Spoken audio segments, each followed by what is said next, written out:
the CrimeCasters Network with Alicia Sophias and Ronnie Dahl. Two rogue reporters breaking newsroom rules to take you behind the crime scene tape. Grab your drink, CrimeCasters. This is the part of the show where we take you behind the scenes and peel back the layers of this investigation. Alicia, this woman is crazy. Okay, so obviously that is the first. This made international headlines. It was splashed everywhere. It's kind of sexy to see like Acid Queen of California. So obviously sold a lot of papers. People got invested. But at the end of the day, when you think the nicest guy in the world, Mr. Mom, can be burned in a vat of acid alive, it's like horrifying, horrifying. When Larissa testified in the trial, by the way, right. And when she took the stand, they were trying to kind of offset maybe those horrible voicemails and that image that you have of just the headline, right? They softened her up.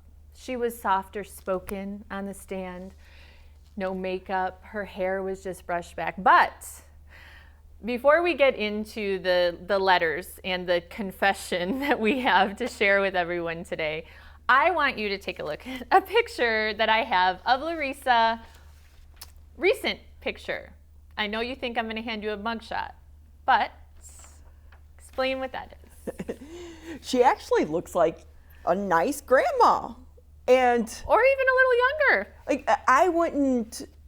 How is this a prison photo? What's because your first she's reaction? Sitting with a golden retriever. An adorable golden retriever. New Nikes, beautiful furniture, a mantle. I mean, so. She has more of a backdrop than we do. Yeah, I know. We should shoot our show at the prison. So basically, she's involved in the puppy program. There's a puppy program in prison. Now, There's a puppy program. I have done stories on that program, by the way. Okay, well, I want to sign me up. I'm not. Do I need to commit a crime to that. like hang out with golden retrievers all day? This isn't a debate about prison programs. Just saying that this picture is a glamour shot. So she now has got like turned up the glam in prison. It is. Remember those glamour shots? Like yes. Back in, I don't know, was we'll it like put it up on our the website 90s? so you guys can see but it. Yeah. That's what it reminds me of. Is when you would she go looks to the great. studio. And... I was like, she told me about this, and I looked at her picture. I was like, wow, you look great. I mean, I don't know what else to say. It's shocking. So this year, right now, marks the time where Larissa has been in prison as long as she was married to Tim. So 19 years. She's 62 years old right now. Okay. And remember, the crime was 2003, but she was convicted in 2008. She seems to have adjusted to prison life. Oh, not only is she adjusted, but when I looked at all of the programs that she's participated in, Ronnie, I swear to you, from the inside, she's accomplished way more than I have on the outside. She really has. I mean, especially with the pandemic. I feel like inferior. I was like, wow, I'm impressed with the resume. And I'll tell you about how I know about all of that. But obviously, this is like a resume because what she's doing, as you heard the detective say, she is setting the stage for a possible commutation. And I want to get into what she said because, listen, this was shocking to me. Like when I wrote to her, we often reach out to the prisoners for these stories to get their perspective, see if there's anything new. And since I covered this case a little bit back then, I wanted to know, have you had a change of heart? And she was shocked to hear from me. I was even more shocked to hear from her because she's taken responsibility. Let me just say, this is not something that I thought was ever a possibility. I never thought I would be sitting here telling you about Larissa accepting responsibility for killing Tim. She always blamed it on James and said she knew nothing about it. Well, I wonder if she would be doing that if she knew she wasn't getting out of prison. No, why would she need to? Why would she need to? So she says, unless she wants to make amends. I believe the best in people sometimes.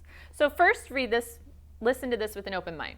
She says, during this time, I have had many opportunities to reflect upon my life, my actions, reactions, and the choices I made that led me to prison, serving a life without the possibility of parole sentence. And then she starts with what you may want to play a violin for. It's like, as a little girl, I grew up living on a farm in the rural Midwest, and it goes on and on and on, where she basically says her and her brothers, her parents had high expectations for them. They had to help out on the family farm. They were responsible for the cattle, hogs, and chickens.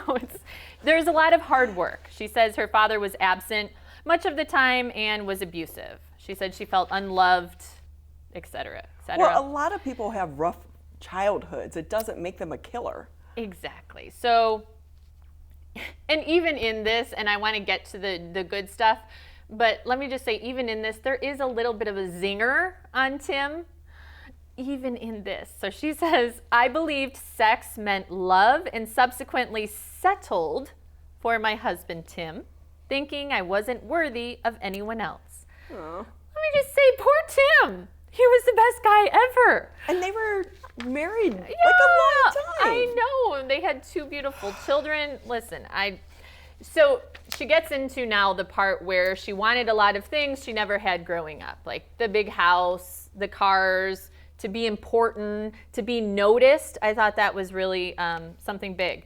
She says, I was unfaithful to my husband, became a liar, and planned the murder of my husband of 19 years. So here's the good stuff. She gets into it. She says, when I finally came out of denial and accepted responsibility for the murder of Tim, I was hit with the stark realization of the far-reaching impact my actions had on my family, friends, and community. Today, I see and admit to myself and others who I was in the past and the person who I have become. She says even just saying that out loud, she wouldn't have been able to do that a couple years ago. So this is all new. This is all new. Took her quite a while to get here. But here is the money paragraph. It's music to my ears.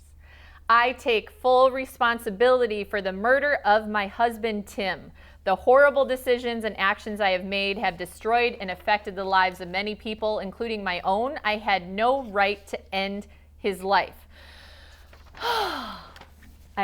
Please talk for a minute. I just need to bask in this confession. Makes me so happy. But we know she's manipulating the system. She knows that if she gets the opportunity to go before the parole board, she is going to have to take responsibility for her crime. So she's already setting the stage for trying to get out of prison. I wish I could argue with you, but at the end she says, I am praying that I will be granted a commutation and for a chance to earn my way out so I can help other women avoid the horrible choices I have made. I plan to devote the rest of my life to help women make better choices in their lives. She may be able to help you, Ronnie. Is there something you're going through? Well, she could help me with cooking because she is the Martha Stewart of prison. So let me tell you about this. I'm glad you brought that up. So during the trial, one of my good friends, Nicole Garcia, was a lead reporter on this case, and she got some national publicity because she did the first live blog. Remember when that was so cool? Yeah. Live blog of the trial, and it was like everyone tuned in, and everyone was like, "Oh, I got to see what's on the blog." So anyway, I know she would so much appreciate hearing about this change of heart with Larissa.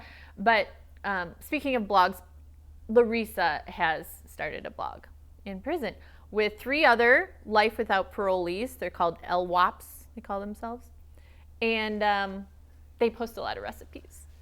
Look, I'm all for people being productive. Just because you're behind bars doesn't mean you can't be 100% productive. Especially if you're going to get out. I mean, all of those rehabilitation programs are so important. I think she was brilliant. Brilliant. I mean, she's a really smart lady. A biochemist, and not just a biochemist, but a biochemist who was able to have the business acumen to start her own business and really thrive. They had 2 kids? Yeah. Does she talk to them?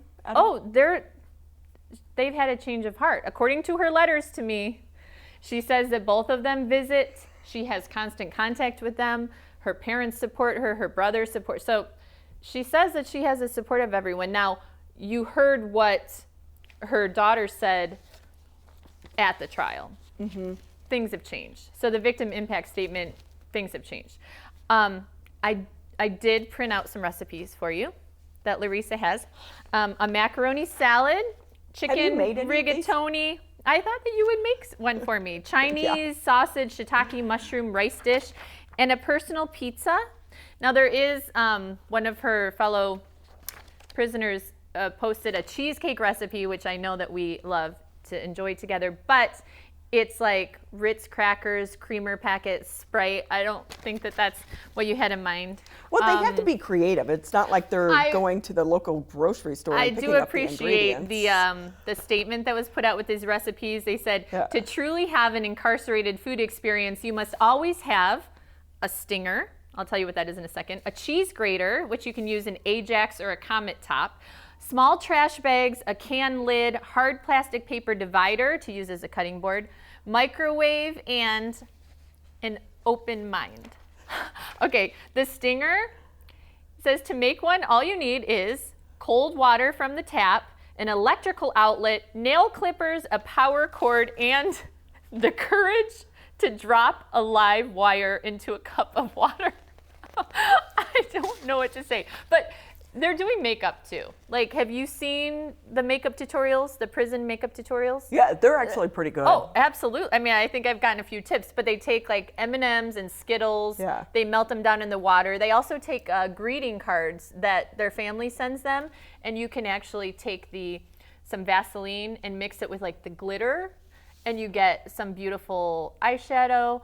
One of the girls said that she loves they get magazines in there, like Cosmo, and they can take the best one, they said, is the T-Mobile ad, because that pink is very universal and flattering on everyone. Who are you doing your makeup for when you're in prison? Well, you're posing with puppies, and you're putting it on your blog. So, listen, we're laughing. Some of this is comical because it's such a dichotomy, and you think about the horrible crime, and then you want someone to suffer for that, right? It's like you want them to suffer and be upset and constantly, and then we see things like this, and it's easy to be like, she should be suffering. But she has kids. Because you think about the painful way that he died. The what worst were way his ever. Last moments like? And to think you have kids with this person. Yeah. And I mean, he truly was, I can tell you, the ultimate nice guy. Everyone I talked to across the board, nobody could even think of anything negative to say about him. And the hardest part about all of this is that at the end of his life is when he got his voice. And I really believe that's why it happened, because he had taken her stuff. She had bullied him for so long. And then at the end of his life, his friends say he was finally like, Larissa, you know what? I'm done. I'm not going to take it anymore. And that's when she chose to end his life. So it's like, at least he was able to get his voice. But unfortunately, that could have led to his demise. What are the chances, do you think, that she will get out of prison? Okay.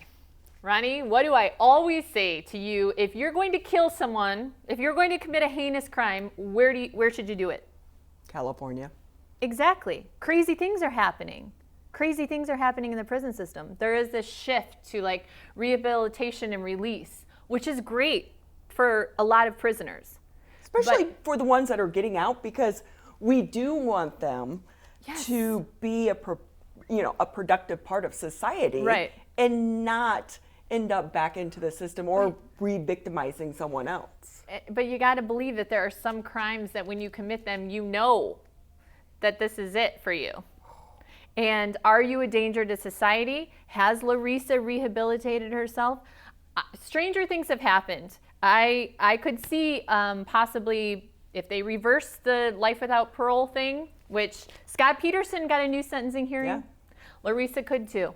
Stranger things have happened. So if I could see her getting in front of the parole board and arguing the list of her resume that she's put up on her blog and saying, I can help women, I can see someone saying, especially if her kids come out and say, we want our mom back.